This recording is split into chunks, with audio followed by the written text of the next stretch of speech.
আল্লাহ পাক রমাদান মাসে সম ফরজ করেছেন তাকওয়া অবলম্বন করার জন্য। কিন্তু বাস্তবতা হচ্ছে আমরা দেখি রমজান মাসে অনেকেই নামাজ পড়ে না, রোজা রাখে, তারাবির নামাজ পড়তে আসে, 5 ওয়াক্ত নামাজ মসজিদে এসে পড়তে চায় না। রমাদান মাসে অনেক মা বোনকে দেখা যায় পর্দা না করেই বেহায়ার মতো হাট বাজারে ঘোরাফেরা করছে। রমজান মাসে দেখা যায় আমরা অনেক সুদের লেনদেনের সাথে সম্পৃক্ত থাকি। রমাদান মাসে আমরা ঘুষ খাই, রমাদান মাসেও আমরা দুর্নীতি করি। রমজান মাসেও দেখা যায় আমরা এই যে অশ্লীল মুভিজগুলো, টিভি, তারপরে এই যে থিয়েটার, আপনার ফ্যাশন শো, সিরিয়াল, এগুলো অনেকে দেখি। রমজান মাসেও আমরা এই কাজগুলো করি। রমজান মাসে অনেক হোটেলে দেখা যায় পর্দা টাঙানো আছে, ভিতরে খাবার খাওয়া হচ্ছে। রমজান মাসে অনেক কিছু দেখা যায় যেগুলো আসলে তাকওয়ার খেলাফ। রমজান মাসে রোজা রেখে যদি মানুষ এগুলো করে, পাশাপাশি হিংসা করে, গীবত করে, মিথ্যা কথা বলে, অশ্লীল কথা বলে, ঝগড়া করে, মারামারি করে, ইত্যাদি ইত্যাদি, তাহলে কি সম তাকওয়া নিয়ে আসবে? এই রোজা কি আমার জীবনে তাকওয়া নিয়ে আসবে? রোজার উদ্দেশ্য হচ্ছে তাকওয়া অবলম্বন করা। আসলে প্র্যাকটিক্যালি কি করতে পারি আমি শুরু থেকে বলছি। প্রথমত, রমজান মাস আসার আগে আমাদেরকে একটা হাদিস মাথায় রাখতে হবে। একটা হাদিস, মাত্র একটার কথা বলছি। হাদিস অনেক আছে, আমি একটার কথা বলছি। নবী সাল্লাল্লাহু আলাইহি ওয়াসাল্লাম বলেছেন, যে ব্যক্তি রমজান মাসকে পেল, যে ব্যক্তি রমজান মাসকে পেল কিন্তু তার গুনাহ মাফ করতে পারলো না, সেই ব্যক্তি ধ্বংস হবে। এই কথাটা মাথায় রাখতে হবে। যে ব্যক্তি রমজান মাসকে পেয়েছে কিন্তু রমজান মাসকে পেয়েও তার গুনাহ মাফ করাতে পারলো না, সেই ব্যক্তি ধ্বংস হবে। মাথায় থাকবে ইনশাআল্লাহ। আরেকটা হাদিস, আল্লাহ রাব্বুল আলামিন তার রাসূলকে বলছেন আমাদেরকে জানিয়ে দেওয়ার জন্য, যে ব্যক্তি রমজান মাসে ঈমানের সাথে সওয়াবের আশায় সবগুলো সম রাখবে, সবগুলো রোজা রাখবে, আল্লাহ পাক তার বিগত জীবনের সমস্ত পাপ মাফ করবে। আরো আছে, যে ব্যক্তি রমজান মাসে ঈমানের সাথে সওয়াবের আশায় তারাবির সালাতগুলো পড়বে, আল্লাহ পাক তার সমস্ত গুনাহ মাফ করে দেবে। আরেকটা আছে, যে ব্যক্তি ঈমানের সাথে সওয়াবের আশায় রমজান মাসের লাইলাতুল কদর জাগবে, লাইলাতুল কদর শেষ দশকের বিজোড় রাতগুলোর মধ্যে আছে, এই ব্যক্তির সমস্ত গুনাহ আল্লাহ পাক মাফ করবে। এই কয়েকটা হাদিসই যথেষ্ট আমাদের জন্য। এগুলো মাথায় রেখে আমরা এখন প্ল্যান করি। রমজান আসার আগেই নিজের গুনার হিসাব করতে হবে। কিসের হিসাব? যেহেতু আল্লাহ রাসূল বলেছেন এই মাসে গুনাহ মাফ করতে পারলো না, তার জন্য ধ্বংস। কে জানে যে এর পরের রমাদানে আপনি বেঁচে নাও থাকতে পারেন। আমরা কেউই বেঁচে নাও থাকতে পারি, সম্ভাবনা নাই। কেউ গ্যারান্টি দিবে যে বেঁচে থাকবোই? তাহলে এই গনিমতটাকে গনিমত মনে করা উচিত নয় কি? আচ্ছা, প্রথম কাজ হচ্ছে পাপের লিস্ট করা। আপনি আমি খুব ভালো করেই জানি যে আমরা আমাদের জীবনে কি কি বড় পাপ করেছি, আমাদের বিবেক জানিয়ে দিবে না? আমরা কিন্তু ভালো করেই জানি যে আমরা আমাদের জীবনে কি কি বড় পাপ করেছি। কত বছর নামাজ পড়িনি, কত বছর রোজা রাখি নাই, কত বছর যাকাত দেই নাই, কার কার ক্ষতি করেছি, কার কার উপর জুলুম করেছি, কয়বার জেনা করেছি, কয়টা মেয়ের সাথে সম্পর্ক করেছি, কতদিন বেপর্দায় চলেছি, বয়ফ্রেন্ডের সাথে কোথায় কোথায় ঘুরেছি, বয়ফ্রেন্ডের সাথে কি কি করেছি। এখন তো গার্লফ্রেন্ডও কি কি করে, তাই না ভাই? সুবহানাল্লাহ। আর কিসের জন্য অপেক্ষা করছেন? কিয়ামতের জন্য। আর কোন নিদর্শনের জন্য অপেক্ষা করছেন?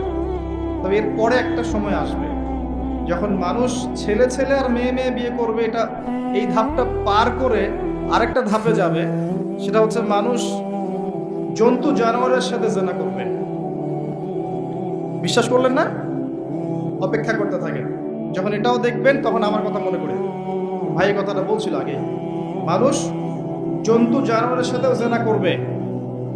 ছেলে ছেলেকে বিয়ে করছে না, মেয়ে মেয়েকে বিয়ে করছে না, এবং এটাকে প্রমোট করা হচ্ছে এমনভাবে যে এটা একটা ভালো জিনিস, এটা একটা ব্যক্তি স্বাধীনতা, মানুষ চাইলে করতেই পারে।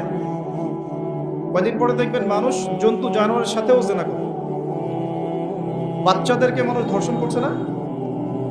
এক সময় ছিল কি এই জিনিসটা? বাচ্চাদেরকে কেউ ধর্ষণ করতো? আজকে থেকে 100 বছর আগে ছিল? চিন্তা করে দেখেন, ছিল না। কিন্তু এখন স্বাভাবিক হয়ে যাচ্ছে না? অনেক দেখবেন বাচ্চা এখন ধর্ষিত হচ্ছে। আর যেহেতু এগুলোর বিচার হয় না সুষ্ঠু, ধর্ষক পার পেয়ে যায়। এগুলো কিন্তু এমনি এমনি হয়নি, আস্তে আস্তে এই সময়গুলো আসবে। যাই হোক, আমরা আমাদের ঈমান আমল হেফাজত করি, আমাদের পরিবারটাকে হেফাজত করি, আল্লাহ পাক তৌফিক দান করুন। তো যেটা বলছিলাম, আমরা কিন্তু জানি খুব ভালো করে যে আমরা কি কি পাপ করেছি। এই পাপগুলোকে একটু খাতার মধ্যে লিস্ট করতে হবে। পারবেন? নিজের বড় বড় পাপগুলোকে খাতায় লিস্ট করতে পারবেন? পারা যাবে। ছোটখাটো পাপের কথা বাদ দেন। ছোটখাটো পাপ আল্লাহ পাক ওযু করলে মাফ করে দেন। ওযু করলে পাপ মাফ হয়ে যায়। নামাজের জন্য হেঁটে যাচ্ছেন, পাপ মাফ হয়ে যায়। আপনি এই যে আপনার পায়ের মধ্যে একটা কাটা ফুটেছে, পাপ মাফ হয়ে গেছে। আপনি জ্বর আসছে, আপনার জ্বর, আপনার গুনাহ মাফ হয়ে যাচ্ছে। আপনি মুসাফা করছেন আমার সাথে, আপনার গুনাহ ঝরে যাচ্ছে, আমার গুনাহ ঝরে যাচ্ছে। ছোটখাটো পাপ মাফের অসংখ্য পদ্ধতি আছে, আল্লাহ পাক দিয়ে দিয়েছেন আমাদের। কিন্তু কবিরা গুনাহ, বড় বড় কবিরা গুনাহ খাঁটি তওবা করা ছাড়া মাফ হবে না। আমি কি বুঝাতে পারছি? কবিরা গুনাহ খাঁটি তওবা না করলে মাফ হবে না। এই রমজানে আমাদের কবিরা গুনার লিস্ট আমাদেরকে করতে হবে, নিজের আমলনামার লিস্ট নিজেকে করতে হবে। এবং রমজানে রোজা রেখে সওমরত অবস্থায় আল্লাহকে বলতে হবে, আল্লাহ আমি অমুক পাপ করেছিলাম, আমাকে মাফ করে দাও। আল্লাহ আমি অমুক পাপ করেছি, আমাকে মাফ করে দাও। আল্লাহ আমি অমুক পাপ করেছি, আমাকে মাফ করে দাও। পারা যাবে ইনশাআল্লাহ। আল্লাহর জন্য এক মুহূর্তের ব্যাপার, আল্লাহ পাক আপনার সমস্ত পাপকে নেকি দিয়ে পরিবর্তন করে দিবেন ইনশাআল্লাহ, যদি মুখলেসভাবে আপনি তওবা করতে পারেন। আরেকটা বিষয় থেকে যায়, সেটা হলো মানুষের সাথে জড়িত হক। অনেক সময় দেখা যায় কাউকে গালি দিয়েছি, কাউকে অপবাদ দিয়েছি, কারো সম্মানহানি করেছি, কাউকে মিথ্যা অপবাদ দিয়েছি, কারো প্রতি হিংসা করেছি, বিদ্বেষ রেখেছি, কারো সম্পদ আত্মসাৎ করেছি, কারো জিনিস চুরি করেছি, ছিনতাই করেছি বা ডাকাতি করেছি, বা কারো সম্পদ আত্মসাৎ করে নিজের পেটে ভরেছি, প্রতিবেশীর জমি মেরে দিয়েছি, ওই দুই প্রতিবেশী চাষের জমি জোর করে জবরদখল করেছি। এক কথায় মানুষের সম্মান জান মালের সাথে জড়িত যে পাপ, এই পাপ আল্লাহর কাছে মাফ হবে না। কাবা ঘরের গেলাফ ধরে কানলেও আপনি আমাকে যে মিথ্যা অপবাদটা দিয়েছেন, এটা মাফ হবে না যতক্ষণ না আমি মাফ করছি। কথা কি বুঝতে পারছেন? মনে করেন আপনি আমাকে মিথ্যা একটা অপবাদ দিয়েছেন এবং ধুয়ে রেখে দিয়েছেন একদম মিথ্যা অপবাদ দিয়ে, যতক্ষণ আমি আপনাকে মাফ না করছি, কাবা ঘরে গিয়ে গেলাফ ধরে কান্নাকাটি করলো, এই পাপ মাফ হবে না ইনশাআল্লাহ। এই অবস্থায় মৌত হলে কি হবে? পরকালে দেখবেন আমি দাঁড়িয়ে আছি আপনার জন্য, আপনার হিসাব হচ্ছে, হিসাব শেষ। আপনি সালাত, সওম, হজ জাকাতের নেকি নিয়ে উঠেছেন, কিন্তু দেখছেন আমি দাঁড়িয়ে আছি, আমার মতো আরো 10 জন দাঁড়িয়ে আছে। ওই 10 জনকে আপনি গালি দিয়েছিলেন, অপবাদ দিয়েছিলেন, তাদের গীবত করেছিলেন, তাদের সম্পদ ও সম্মানের হানি করেছিলেন। এখন কিয়ামতের মাঠে আপনার নেকি দিয়ে এই ঋণ শোধ করতে হবে, অন্য কোনো অপশন নেই। আর যদি নেকি শেষ হয়ে যায় তখন কি হবে? তখন আমার আমলনামা থেকে কিছু গুনাহ আপনাকে নিতে হবে। আল্লাহ পাক ন্যায় বিচারক। আল্লাহ পাক শুধু গফুর রহিম নন, আল্লাহ পাক শুধু পরম করুণাময় অসীম দয়ালুই নন, বরং তিনি হচ্ছেন ন্যায় বিচারক। ন্যায় বিচারক। একজন ধর্ষক যদি বলে আল্লাহ পাক তো গফুর রহিম, আল্লাহ আমাকে মাফ করে দিতে পারেন, তাহলে যাকে ধর্ষণ করলো সে তার উপর জুলুম হবে না? আল্লাহ পাক যদি ধর্ষককে মাফ করে দেন, তাহলে যাকে ধর্ষণ করা হয়েছে ওর প্রতি জুলুম হবে না? কথা বুঝতে পারছেন না?